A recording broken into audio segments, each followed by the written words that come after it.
Қыздар, барлықтарына сәлем. Бүгінгі видео қазан тазалауға арналмақ. Көріп тұрғандарыңыздай қазаным кірлеп кетіпті. Енді осы қазандарды қандай әдіспен жуатынымды сіздерге қазір видеода көрсететін боламын. Чайниктің жан жағында май басып кетіпті. Қазір бұны қалай тазалау керегін көрсететін боламын. Ең алдымен үлкен кастрюлямызға су толтырып, қақпағын жауып, қатты қылып қайнатып аламыз. Осында 72% кір сабын керек болады. Мен осылай теркадан өткізіп алдым. Сіздер кесіп салсаңыздар да болады. Ас содасынан 6 үлкен қасық салатын боламыз. Ол осылай реакция беретін болады. Кейін кез келген порошоктың 6 ас қасығын саламыз. Теркадан өткізген кір сабынымызды саламыз. Және де сұйық майдан 6 ас қасық саламыз.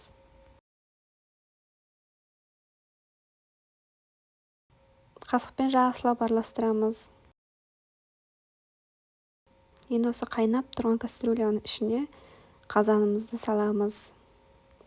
Қыздар, суыңыз көп болсын, міндетті түрде қазаныңыз батып тұруы қажет. Одан кейін осының ішіндегі кір сабындарды осы қазанның шет-шетіне жағып шығамыз.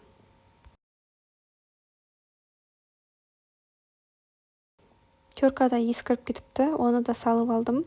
Қыздар, үйіңізге кез келген темір ыдыстарды, қасықтарды, вилкаларды барлығын салып жуып алсаңыздар болады. Айтпақшы, уксус салсаңыздар да болады. Майланып кеткен тряпка орамалдарыңызды салсаңыздар да болады.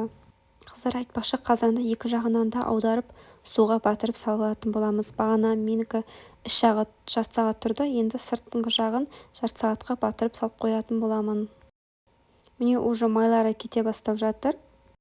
Қатты қырып әуре болмасаңыздар да болады. Жаймен қырғанның өзінде де майы кетіп жатыр.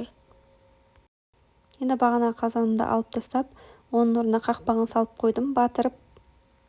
Бұны да жарты сағат немесе 20 минуттан бірінші алдын, одан кейін артын салып алатын боламыз. Бағана қазанның сыртын тазалап алдым, енді ішкі жағын қатты қылып басып тазалап алсаңыздар да болады.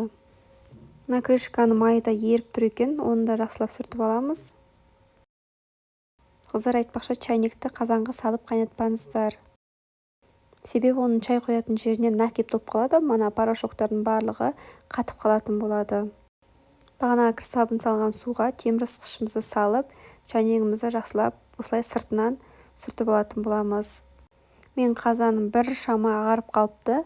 Бағанаға кәдімгідей страшный еді, енді іші де сырты да кәдімгідей өңі кіріп, жылтырлап, әп-әдемі болып қалыпты. Бағана айтқанымдай, қыздар, чайникті кастрюляға салып қайнатпаңыздар. Себебі бағанаға порошоктары мына чайник құятын осы жеріне, құманына қатып қалады порошоктарыңыз. Одан кейін шай құйғанда порошоктың иісі шығып тұрады. Мен өзімнің кемшілігімді айтып жатырмын. Мен деген осы чайникті басында мына кастрюляға салып жүргенмін. Онымен мына құманына порошоктар толып қалып, оны әбден зорға кетірдім. Қыздар, осы әдіспен міндетті түрде ыдыстарыңызды тазалап көріңіздер. Видео ұнаса, комментарияға пікір қалдырып, лайк басып, достарыңызбен бөліссеңіздер болады. Видеоның соңына дейін көргендеріңізге рахмет.